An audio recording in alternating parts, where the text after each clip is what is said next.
This is the current federal tax developments for the week of September the 3rd, 2019. Current federal tax developments are brought to you by Kaplan Professional Education and by your state society of CPAs. This week we've got a few things happening. We're going to look first at the case of a taxpayer whose business the tax court decided didn't really exist, or at least hadn't gotten started, because she was running a horse business without a horse. That was a little bit of a problem. We have a case, the first time the tax courts had to look at this, as to what happens if you gift an interest in a partnership when you received a debt finance distribution. Does the recipient of the gift have to continue to report that interest in the same way the donor did? We're going to talk about a case of a taxpayer who received a private lead ruling allowing her to treat an IRA as her own, even though initially, when her husband had died, it had been left to the children. That was redone with the court. It transferred to her. The IRS said we're fine with that. We have another case. We had this a couple of years ago where in that case, a religious organization tried to get a coffeehouse to get a 501c3 exemption. Now we have a non-religious organization trying, and just as they did a few years ago, it doesn't work. We'll talk about that. We'll also talk about the case of a taxpayer who got into a bit of a mess because their tax returns had been sent to their last known address, or I should say, their tax returns had been sent to the preparer's address. That's what they'd used on the returns. They were also under exam. They changed preparers, and push comes to shove, a notice of deficiency went out that never got to the taxpayers, and now we're going to get into a question of, was the notice actually sent to their last known address? These are all key issues that we have coming up in this week's developments. Now, if you've been on the website, you've probably seen a couple of other developments that I posted on Friday. We were already pretty full for this week, so the other developments, which will include the new instructions for the Form 8995, draft instructions, we'll cover that in more detail next week because we're already pretty full this week. And I figure since we have a short week coming in terms of developments, probably it'll be easier to cover this stuff next week and cover it in the depth that needs to be covered. Wanted to announce one thing that's now gone live. We are doing Kaplan, the state societies, and Cal CPA are working to do some online rebroadcasts of sessions we have done previously. A session is coming up, and if you're aware as this works, generally this qualifies as live CPE because there's going to be a live person to ask questions of. Anybody who's been in that sort of thing before knows you have a little chat box, goes back and forth. The first one of these rebroadcasts will be a rebroadcast of a session that I did in Albuquerque back in August, and it'll be the advanced partnership issues, including the partnership audit rules. This shows up both on Cal CPA's site, but also because a lot of state societies use the Cal CPA broadcast, and offer them directly to their members. You can check your own state society website. It actually starts at two different times that day, 6 a.m. and 8 a.m. Pacific time.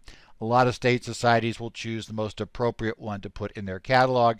But again, that's coming up on October the 16th. Hey, day after all the due dates, right? You want to get right back into tax updates.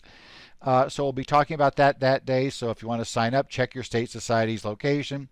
If you're in Cal, the one thing I'll point out is these rebroadcasts are being started by Cal CPA a half hour earlier than the normal broadcast. So be aware that instead of 8:30 a.m. Pacific, these will start at 8. Instead of 6:30 a.m. for the early version, they'll start at 6. One of those little issues. So let's go ahead and take a look now at our first development for this week. This is the case of McMillan versus Commissioner, Tax Court Memorandum Decision 2019-108. And this case deals with a taxpayer who had been running a horse business. And by the way, this taxpayer is kind of an interesting personality anyway. You'll discover she was in the midst of suing her homeowners association. She'd been examined by the IRS multiple times and doesn't understand why. I think if you read the case, you'll understand why.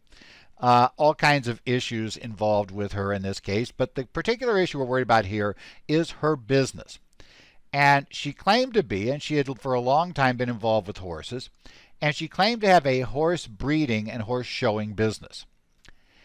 Now, the only problem with that was, for the year under exam, the horse that she had been using in her business for years, the last horse had died 2 years earlier, never been replaced.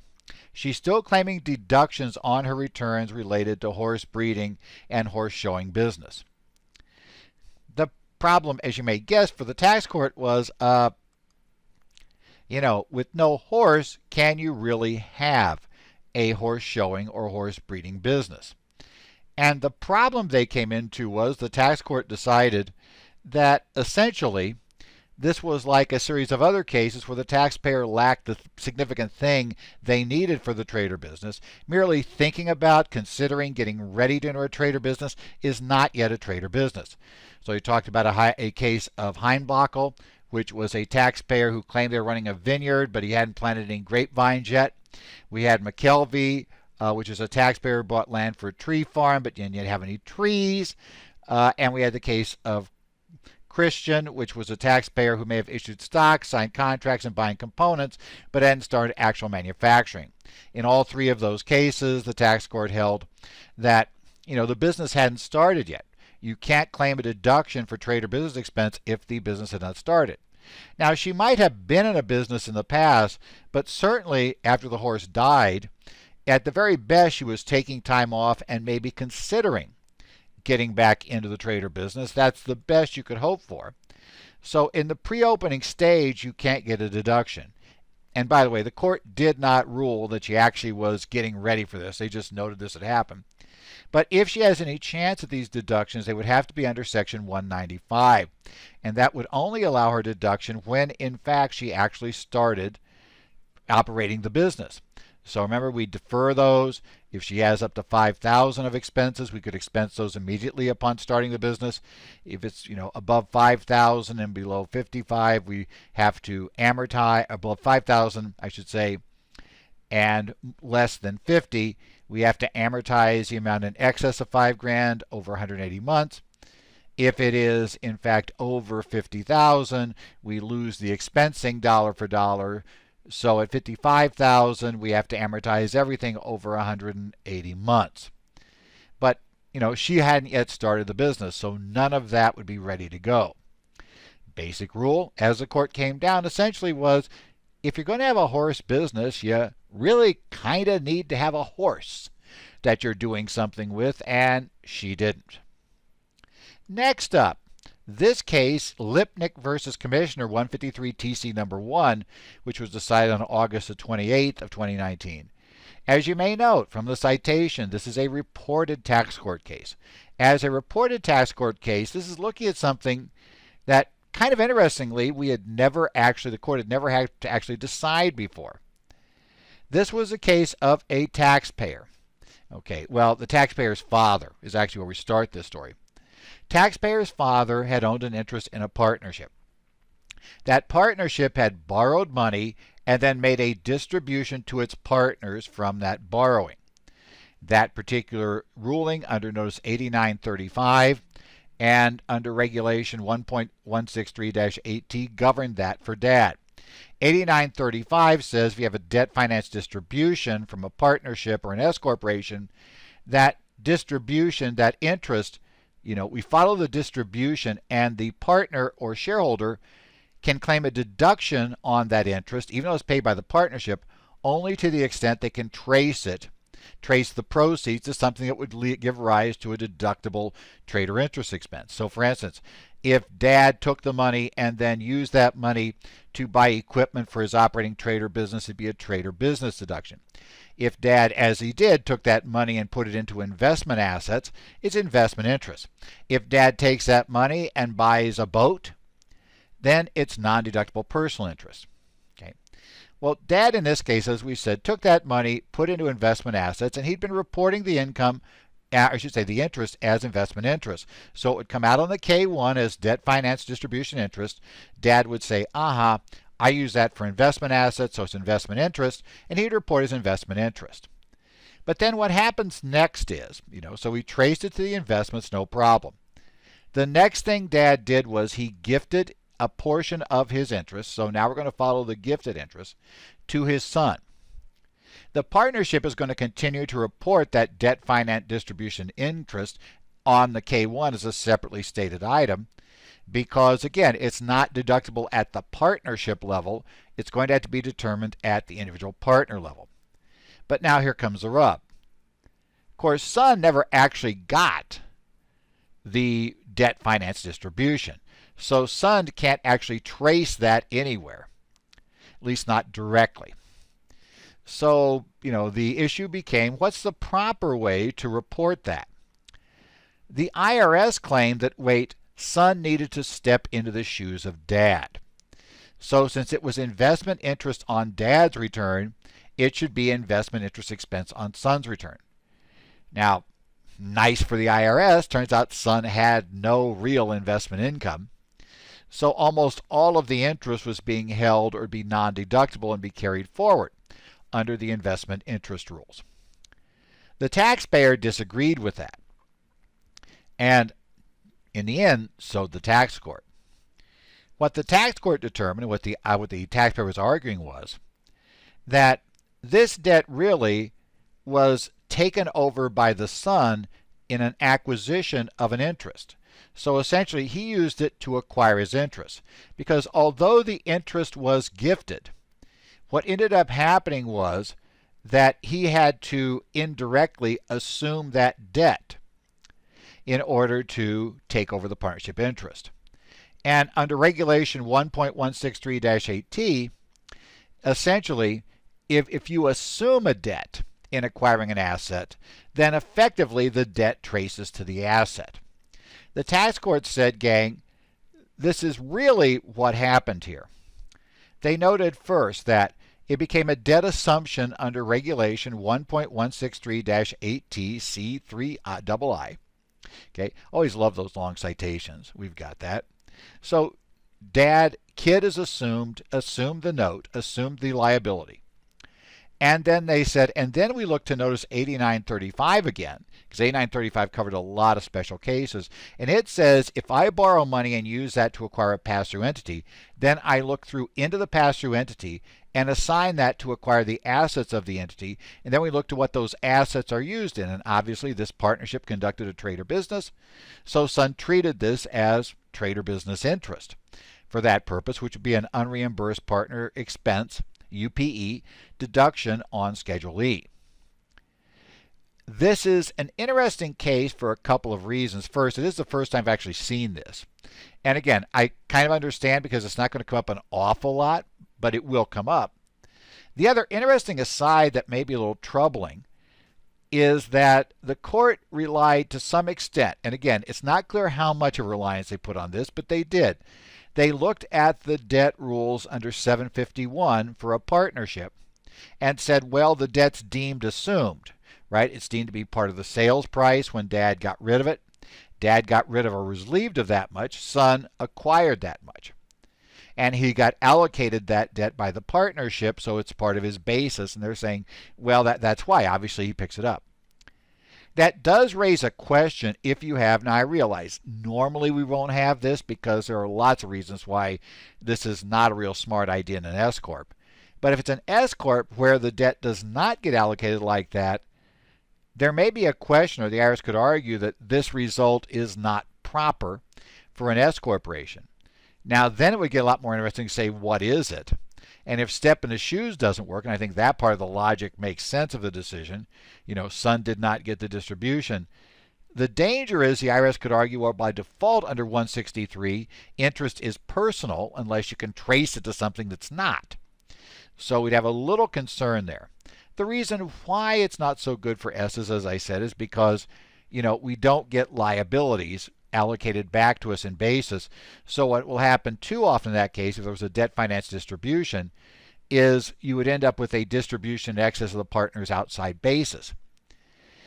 When could it arise in an S-Corp? I suppose if you had an S-Corp that had appreciated assets, like a building, let's not even ask how the building got in there, but we have a building in there, and dad dies, son inherits it, son gets a step up in basis, then there might be a way that you'd say, okay, I can have a debt finance distribution because we could borrow out the equity and distribute that to son to use up some of the basis, allow son to take advantage of it, assuming son did not want to liquidate the S-Corp. We have that inside-outside basis problem, all kinds of weird things, but at least in theory, that we may not know how S-Corps rule, but we do now know clearly how the tax court believes if you have a partnership with debt finance distribution, how that's going to be treated under the law. Next up, we have a private letter ruling a taxpayer got, private letter ruling 2019-34006 on August the 23rd. This involves the case of, and by the way, the next week we got a similar ruling that did not involve the children being the beneficiary. So the IRS is accepting these, so that's interesting to know because this does provide a method, albeit a not cheap method because you have to pay for a private letter ruling, but potentially to fix an IRA that's left to the wrong beneficiary and the surviving spouse wants to convert it, treat it as their own. And there's lots of advantages, and under the Secure Act, it may be the only way to stretch it. So there's a couple of advantages to it, so it's interesting the IRS is granting these. Husband had an IRA account, husband passes away. Husband's IRAs indicated that basically his beneficiaries would be their children, not his spouse. Okay? We don't know the reason why, how that worked, how dad got the kids on there, why the kids were on there instead of mom, why mom wasn't the initial beneficiary and kids were the successor. We have no idea, but in any event, they've decided that in essence it really should go to mom so mom can roll it over, treat it as her own. Remember, if it goes to the kids, it'd be an inherited IRA. They could stretch out over their life, but obviously it goes to the kids. If it's mom's inherited IRA, basically it was not mom's IRA, then even then we got a problem because at best she can stretch it over her life expectancy. If it is her inherited IRA, then she can actually treat it as her own and effectively get to assign this deemed 10-year younger beneficiary in computing her life expectancy and recompute her life expectancy each year. And again, and we delay distributions till age 70 and a half. We have all of those rules in play for mom. There's lots of reasons why it may be way more beneficial for mom to treat it as her own. Well, in this case, they went to court. The court revised the beneficiary designation retroactively and made it that it went to mom. And as we said, the key issue is how we treat the IRA. Was it inherited in this case, or can the spouse treat it as her own? In this case, the IRA was ruled that it could be treated as passing directly to the spouse. The IRS said this was fine. In this case, it's not an inherited IRA. As I say, the next week, the IRS issued another private letter ruling that said the same thing in the context of an IRA that was left to a trust. What this all tells us is that the IRS is not going to balk, as you might think they would, at these revisions being done by going to court. I suspect the real reason why they don't balk is because the other parties, even if those were minor children, they're supposed to be represented, and probably the court would require some separate representation because mom would have a conflict of interest in this case. And if they're adult children, they can defend themselves. And presumably, as long as the other parties are properly represented with, and they have conflicting interests, they have interests that are not the same as mom, the court's okay with that. The IRS is okay. They might not be okay if it was a situation where clearly the same person controlled everything. But then you get to the point of saying, well, this wasn't really left to mom in the first place. And so shouldn't the surviving spouse get it? But it does suggest that as long as the money's worth it, because remember, to get a private letter ruling, it's going to cost you, even if you're on the lower end of the scale and get reduced numbers, it's still going to cost a couple of $1,000 and very likely multiple thousands, over 10,000, just to get the ruling request in, and then there'll be the professional time to get it through. This is not something you do with a $5,000 IRA. Even though theoretically you could get this ruling, you'd use up more money than's in the IRA to get it. So, but if you have a large IRA, let's say it's got $500,000, $1 million in it, now we got big enough numbers to make it worthwhile to consider going after this ruling request. Next up, another private letter ruling request, 2019-34008. This is a ruling, I just want to bring this up because a couple of years ago we had almost the identical fact situation, but in the context of a religious organization trying to set up a coffee house. In this case, we have a taxpayer, we have an organization. They want to get 501c3 status from the IRS. 501c3 charities can receive contributions that are fully deductible. It's a tax-exempt organization. It's got all kinds of advantages why they'd like to be a C3. Now, obviously, at Coffeehouse itself, when I stopped at Starbucks this morning, they're definitely in the business of selling coffee, and they're not a not-for-profit organization. And no matter if I just wanted to throw $20 on the counter for no reason, I wouldn't get a charitable contribution. So, how do we make this Coffeehouse into a charitable organization? At least, what was their theory of the case? Their theory is not going to hold up, but what was their theory? Very much like the church. They argued that, while they were serving coffee and all the standard stuff, you get your cappuccinos, your lattes, you can get your pastries, your breakfast sandwiches type things, all of those things there at the Coffeehouse. They were going to do charitable work. They were going to, help and assist in fundraising for local organizations. Presumably, when you came in the Coffeehouse, there'd be fundraising options to give money to all the worthy charities. It was a community launch point for not-for-profit organizations. They could use the facilities, get together. It also was going to be open to allow for local artists and musicians to show their work or showcase their work in the Coffeehouse, to launch them out. They're saying so it supported the arts. They're saying, look at all these really good things we're doing. But the problem is, just doing all those good things does not convert a commercial operation into a charitable one. The IRS did note that back in 1968, Revenue Ruling 6872, they did have a nonprofit organization that had a facility to bring together young people college age with church leaders, educators, businessmen, and they did do it through the operation of a coffeehouse type operation, but there the beverages and everything were provided at a nominal cost. In this particular situation, they were going to charge just like what I paid today at Starbucks. Their prices were set like that. They had a menu that looked like that. If you walked in there and you didn't care about charity at all, you basically could just buy your coffee, buy your pastry, leave. In essence, it's operating just like a standard commercial coffee house. It's operating basically like the Starbucks I was in this morning. And because of that, the primary operation is running a coffee house. It's not operated principally for exempt purposes, and because of that, it cannot be a 501c3. This is not just the case of a 501c3 that would have unrelated business income. In this case, the business is so significant it dwarfs the whole, exempt organization purposes. It's a nice thing they're doing that they'd offer all these things, these organizations, but it's not going to make them an exempt organization. Finally, we're going to consider the case of Chapman versus Commissioner, Tax Court Memorandum Decision 2019-110, issued on August the 29th. Now, you may have read about this case because this case actually involves Dwayne Chapman and his recently deceased wife, Alice Smith. And you probably read about them this summer, about her fight with cancer, unsuccessful, passed away, was just a few weeks ago that this happened. And where they come from, in case you weren't following their TV careers, 8 seasons they had of the show Dog the Bounty Hunter, get that right, on A&E, and 3 seasons of Dog and Beth on the Hunt on CMT.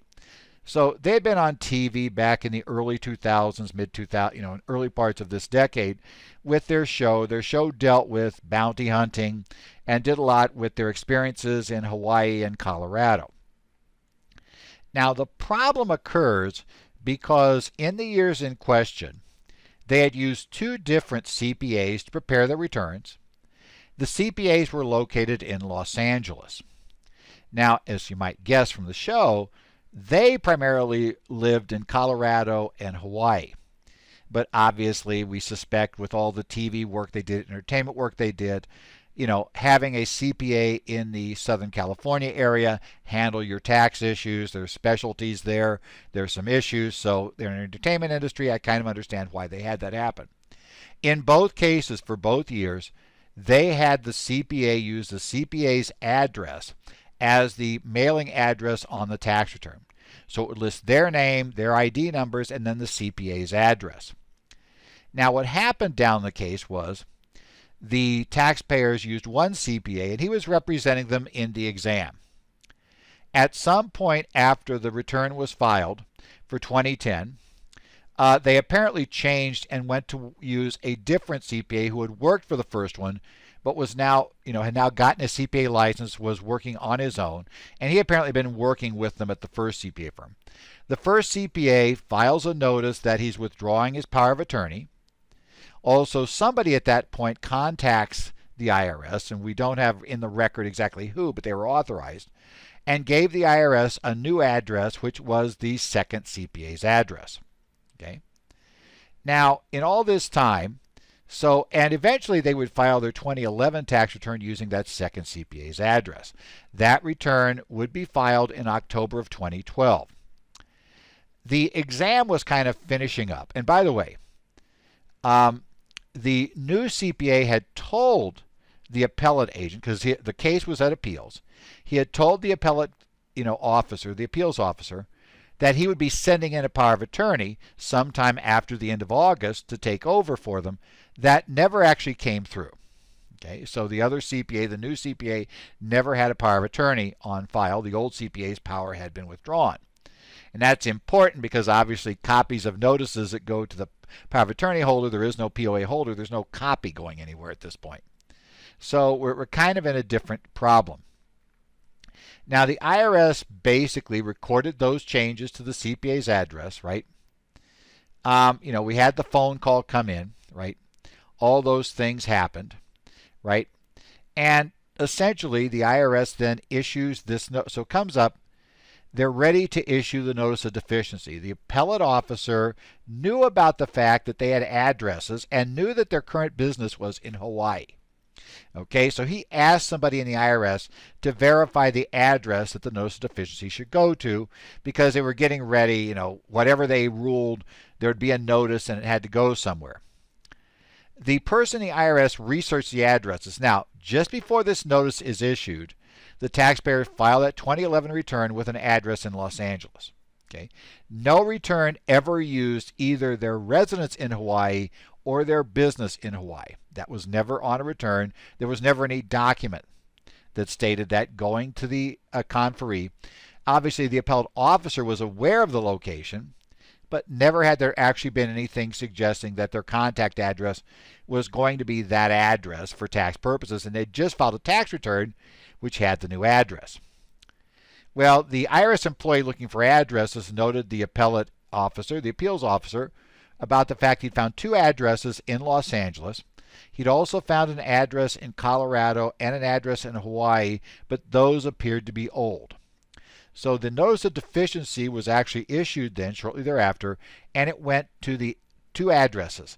The address of the first CPA, right, the one who had resigned, in Los Angeles, and a second notice went to the CPA who was now preparing the returns. The one had the address on the current return.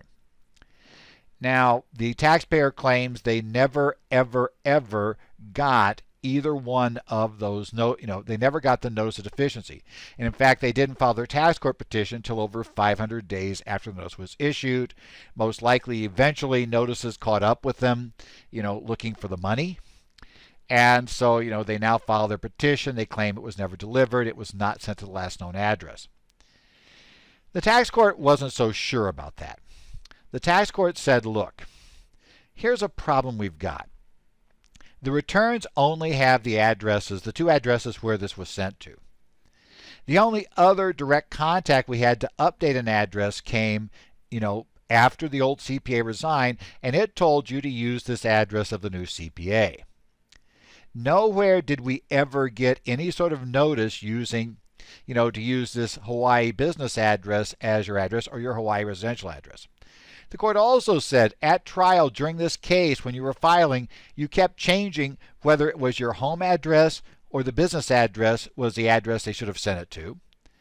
And, you've claimed, and apparently at trial you end up claiming they should have sent to both. The court said, nah, this doesn't work. They're saying the IRS is given the rule under law if they send to the last known address. The court notes that first thing singular. They're saying the taxpayer couldn't even figure out which one of their Hawaii addresses was what they were claiming was the last known address. They're saying the IRS had an address on the return. They had a contact from the taxpayer saying it should go to that address. They're saying basically that address of the preparer, the new preparer, became their last known address, or if you ignored that phone call, then it would have been the address of the old CPA. And they said they went to both of those. They said the IRS is not required to figure out if anybody anywhere in the agency ever has been told anything that might suggest their other addresses, or they have to send it to every address they've ever thought might be connected with the taxpayer. They said that's simply not a burden that the IRS has to bear. The IRS properly sent it to your last known address. Now you're telling us you didn't get it. The CPA whose address was listed said he didn't get it. Well, we don't really care. It was certified mail. We actually had U.S. Postal Service evidence of delivery where they said they delivered it. It's like, tough luck. They sent it to the last known address. Couple of takeaways from this. First, I understand that it's easier to have the taxpayer's address listed as a CPA's because in theory then the CPA will know about any notice. It's kind of a backdoor way of doing it without getting a power of attorney. And that's okay. But obviously, then you become responsible for anything that happens to those notices. The reality was, the notice was, the IRS has evidence that they sent it. They have the certified mail receipt. It's kind of the reverse of the problem we have proving mailing. Yeah, now the IRS has proved mailing, and they've even got a proof of delivery internally from the Postal Service. It's up to that CPA now to prove that it wasn't received. Well, that's proving the negative is impossible, pretty much. And the other problem was because there wasn't a real power of attorney, there was never a second update sent, right? So a second version of that. He never represented them in the exam, so another copy never got sent. Always had send copies to this one, and that wasn't happening. Clearly, it's a risk whenever the CPA or tax preparer uses their own address on the return for the client. You need to be careful. In this case now, now the question is going to probably revert to does the client now wonder if the CPA misplaced it?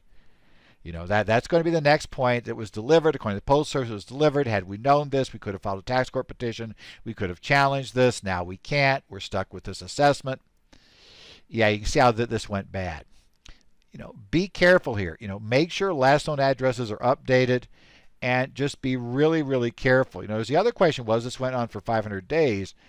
I realize that there's this bias of you just kind of hope that the IRS has forgotten that the statute's going to end, and I understand that point. But now you're going to realize that in court, that CPA is probably going to be asked of, well, why didn't you ask the IRS about where this was, the appellate conferee, and why didn't you send in the power of attorney? You claimed it would be sent in August. It didn't happen. Again, we don't know the reasons why. There may have been a falling out with a new CPA, so they may have been on to a third accountant by the time this was done. We're just not sure what all the backstory is and how all this works. All we know is, at the end of the day, they lost their day in court. Well, it is that time of year. We're getting here in fall. Now, again, you've got all these deadlines now, so I suspect most of you are not signing up for a whole lot of CPE over the next couple of months. You're probably going to be looking at it right at, after October 15th. That's when you'll start doing things. But take a look in your state society's catalogs. We've got lots of things coming up, live sessions in a number of states, and as I said, a lot of these new recorded rebroadcast, we'll be doing those also. They'll be coming out during that time frame. We've got additional ones of those that'll be coming out. We'll talk about those later. But check your state societies, check your catalog, see what's offered. I'd love to see you at a live course. If you can't do that, you can do the rebroadcast. But the state societies offer a lot of options. Things are still changing rapidly under the Tax Cuts and Jobs Act. Guidance is coming. As that guidance comes out, it may very well drop on us here in the next month or so. It will drop on us maybe, the IRS, I'm sure, realizes that December's coming. That's going to be another tax filing season, and obviously there's going to be pressure to get guidance out.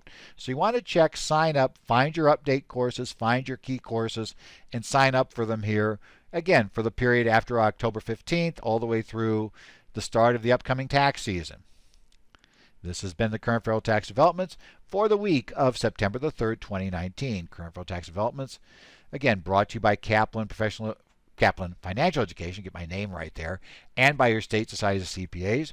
We are going to be posting updates all during the week on the currentfederaltaxdevelopments.com site. You can visit us there, www.currentfederaltaxdevelopments.com. You can follow me on Twitter. My Twitter handle is @EdZollers. You can email me, edzollers@currentfederaltaxdevelopments.com, if you have any quick questions.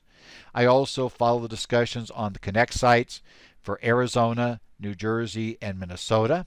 So if you have any questions or issues, you post there and I see the question and I think I can help, I'll try to step in there.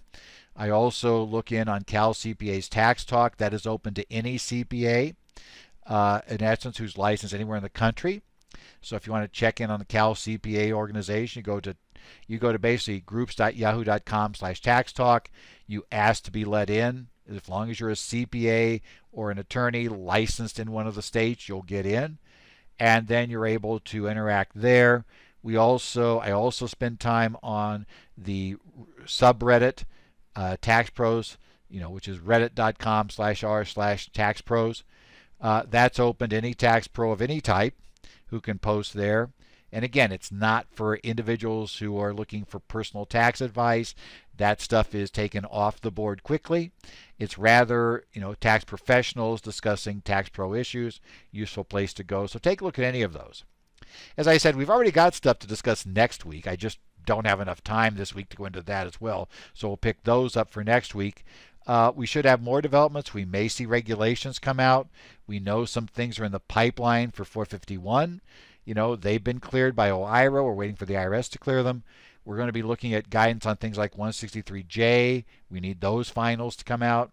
We need the IRS to bring out information on other items. We're looking at a whole bunch of areas, the excess built-in loss, all those issues. The IRS is now publishing the instructions, draft instructions, so we're getting some other guidance there.